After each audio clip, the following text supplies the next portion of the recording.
पतिं सुरगुरुं वन्दे जगत्कारणं वन्दे पन्नगभूषणं मृगधरं वन्दे पशूनां पतिं वन्दे सूर्यशशाङ्कवहिनयनं वन्दे मुकुन्दप्रियं वन्दे भक्तजनाश्रयं च वरदं वन्दे शिवं शङ्करम् ॐ मृत्युञ्जयाय रुद्राय नीलकण्ठाय शम्भवे अमृतेशाय शर्वाय महादेवाय ते नमः।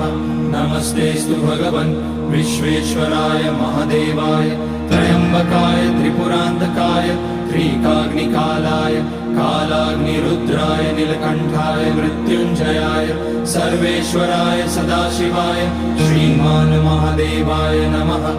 ॐ नमः शम्भवाय च मयोभवाय च नमः शङ्कराय च मयस्कराय च नमः शिवाय च शिव